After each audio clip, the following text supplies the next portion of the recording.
Bismillahirrahmanirrahim. Assalamu alaikum, dear students. Welcome to the lecture of unit number 1, Basic Concepts in Curriculum and Curriculum Development. The key unit objectives include enabling students to develop a conceptual understanding of curriculum, discuss different types and aspects of curriculum and curriculum development. Before proceeding to the deeper discussion about curriculum and curriculum development, it seems really important to familiarize ourselves with the term curriculum. In the realm of education, though we have multiple definitions of the term curriculum, but there is no universal definition so far.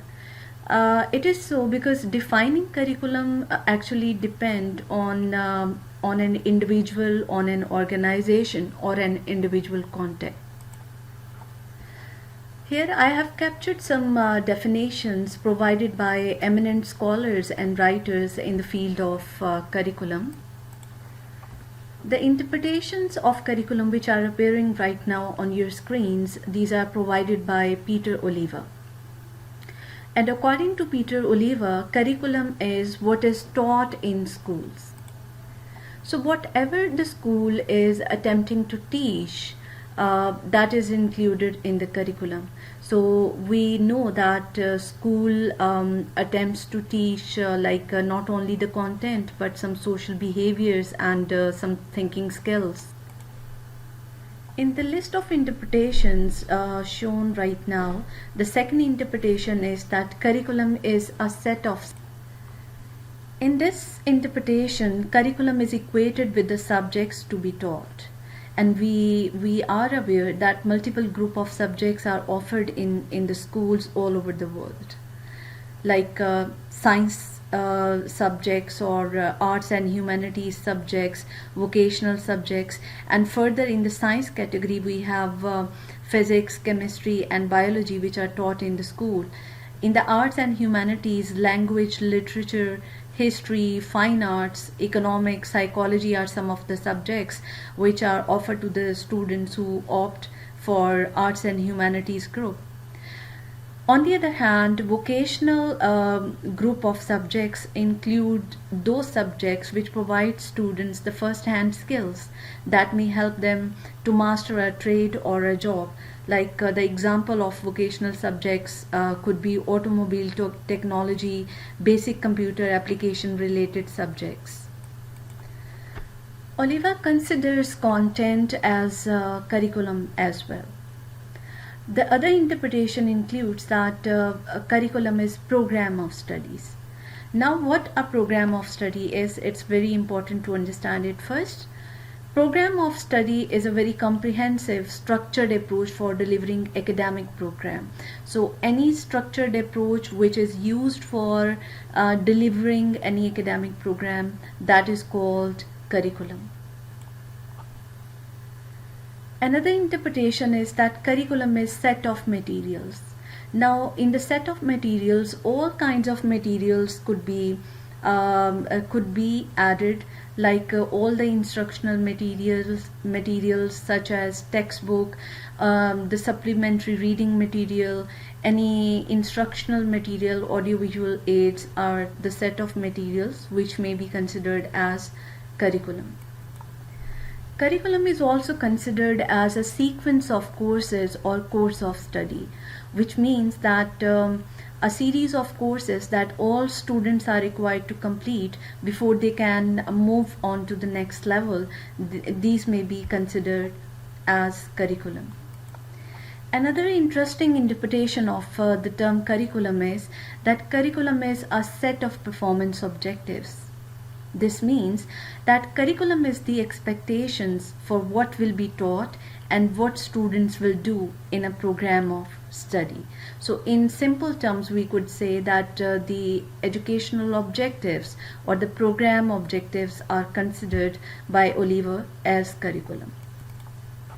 The last three interpretations of the term curriculum given by Oliva are very broader and very general in their nature. These three include all the activities, all the experiences, whether planned or unplanned, which are provided to the students by the school, are included in the curriculum. So we have seen so far that some of the conceptions of curriculum are adequate, but on the other hand, some are inadequate for understanding the complexity of the curriculum. So a more sophisticated definition is required, and there have been many attempts to provide one. So the definition provided by Ronald Dahl, I think and I believe, is one of such attempts. According to Ronald Dahl, all the formal and informal content and process by which students gain knowledge, understanding, develop skills, and alter attitudes, appreciations, and values under the auspices of the school may call curriculum.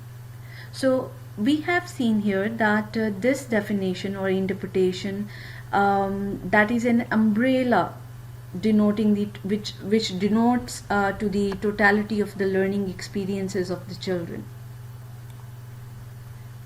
Another definition provided by Ralph Tyler, who is kind of gurus in the field of curriculum and curriculum development, he says that all those activities which a school provides to students inside or outside the school in order to achieve the predetermined goals. So the focus here is to achieving the goals. So if the school has some predetermined goals and providing the related activities and experiences to the students, all that stuff, all those experiences would be considered as curriculum. I would like here to present you the definition of curriculum provided by Robert Ghani. And as being the student of education, you must be aware that Ghani has had a tremendous influence on the field of instructional design, teaching, and particularly curriculum development. He has provided a unique definition of curriculum. So let's see what he says. According to Ghani, curriculum is wove together subject matter, which is content, the statement of ends, which is terminal objectives, sequence of content, and pre-assessment of entry skills required of students when they begin the study of the content. So here we can see that this definition, it refers to the idea that curriculum is effective when it is viewed as a systematic and continuous activity, and it is viewed as a means for self-improvement resulting in improved programs and processes. So this definition focuses on what curriculum does or what it should do. Now, when we have gone through several definitions and interpretations of curriculum, I have tried here to classify the definitions and interpretations on the basis of their very nature. So the first category or the class of definition and interpretations of curriculum is referring to the purposes. So that means that some definitions they refer to the purposes and goals of curriculum or purposes of schooling. Like in many contexts, the purpose of schooling is to transmit of societal norms and values and to make the learners or students reflective thinkers and critical thinkers. So a set of performance objectives we have seen that is the focus of many interpretations. The second category of interpretations and definitions denote to the context. It means that the context in which curriculum is found or to be implemented, like school, any other educational institution, or any certain level of education. A few of the definitions we have seen that they define curriculum in terms of instructional processes or instructional activities. The classification of definition and interpretation of curriculum can make can make it easier for us to conceptualize the term curriculum. There are different terms we roughly and very commonly use for curriculum or as a synonym of the curriculum, but we need to understand that there is a fine line between all the three terms which you can see on your screens. We have already determined the term curriculum, and we have concluded so far that curriculum is an umbrella term which includes program of study, activities, guidelines, and all the experiences. Textbook, on the other hand, is a tool to deliver the curriculum, or we may say that is the concrete or the solid document which is experienced by the classroom teachers and the students. Syllabus is basically a concise statement, or it is the table of the heads of this course, or simply we may say that a syllabus is a list of topics based on the content of the textbook. So the syllabus involves less details. As you know, that the title of that unit is the basic concepts in curriculum and curriculum development. So we need to familiarize ourselves with the types of curriculum as well. So here I have enlisted only 3 types of curriculum, though there are several types of curriculum. And the rationale for selecting these 3 types of curriculum is that these are well known and well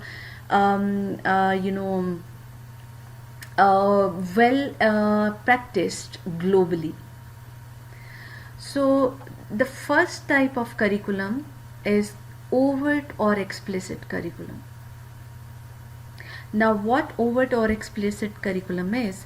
That curriculum is usually confined to those written understandings and directions formally designated and reviewed by the administrators. These could be the school administrator or any educational administrators or experts, curriculum directors and teachers, often collectively.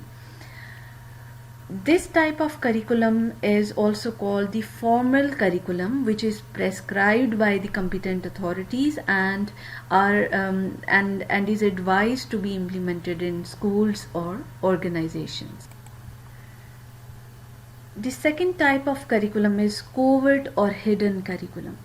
Now the hidden curriculum, which refers to the kinds of learning students derive from the very nature and organizational design of the school, as well as from the behaviors and attitudes of teachers and administrators.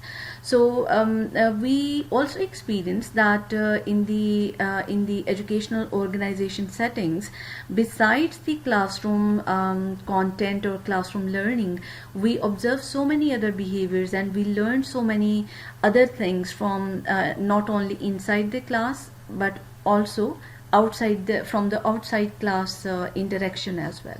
So the hidden curriculum may not be really visible or tangible in the form of like textbooks or in the form of in the other forms, but these are really influential, that could be really influential stuff. The null curriculum is the one which we do not teach. Thus, in that way, we give students a message that these elements are not important in their educational experience or in our society. The null curriculum may be experienced or may be observed due to some social taboos. Because due to some cultural restrictions, we do not teach those aspects or those concepts which are really important, but these are not really appreciated or appraised in our culture. We have now gradually moved to the stages of the curriculum development process. There are mainly 5 stages of curriculum development process, namely as planning phase, designing phase, developing phase, implementing phase, and evaluation phase. So let's start from the planning phase. We will be very concise, and we will discuss the things in short, because all the stages of curriculum development process will be discussed in detail when we will reach to, I think, unit number 4 or unit number 5. So planning, the very first stage of curriculum development process. This is basically the preliminary phase of curriculum development process, which permits the assessment of feasibilities. Now, what feasibilities? First of all, technological and system feasibility, legal feasibility, operational feasibility, technical feasibility, and economic feasibility. So basically that phase or stage involves thinking, and thinking. In the second phase, which is the designing phase, we actually try to translate our plans or our thoughts into actions. So whatever philosophy we have developed in the first phase, in the planning, during the planning phase, we try to translate it into action here. So we try to analyze the social needs, we try to translate the needs into general learning or terminal objectives, and we try to develop a clear concept of the future curriculum, that what sort of curriculum we want to have or we want to develop in future. In the third phase of curriculum development process, we move forward to the development. So development stage involves the development of instructional material like textbooks, supplementary material, then teacher manuals or teacher guides, etc. are developed.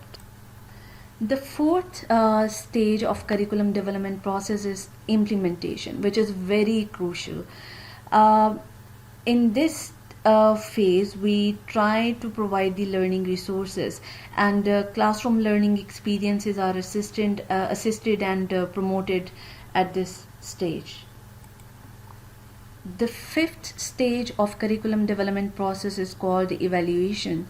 Now evaluation, we do conduct evaluation of various phenomena and various components, like teacher evaluation of students, then students evaluate the teachers, then we conduct material evaluation, and basically we conduct the evaluation for the improvement and for the betterment of the curriculum.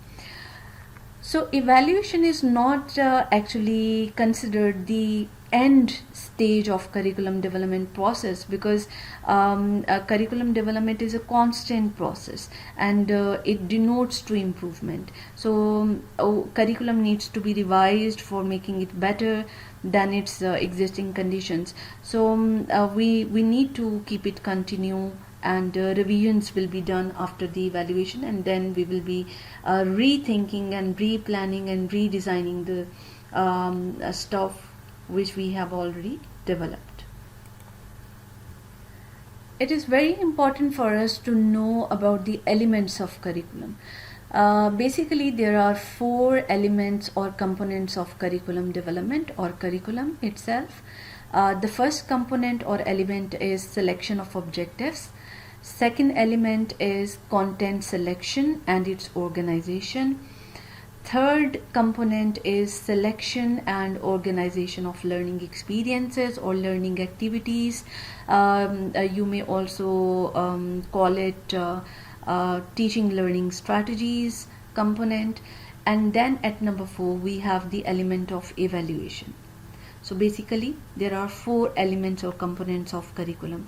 I'm keeping it very short here, as in the coming lectures we have to discuss each element in detail. So if you get any queries, any questions, you just keep it with you, and at an appropriate time we will discuss your questions and concerns, inshallah. Dear students, the content of our first lecture is prepared by consulting the readings or the material which you can see on the screen. So for further reading, you may consult the listed material. Thank you all. So till the second lecture, I would say Allah Hafiz.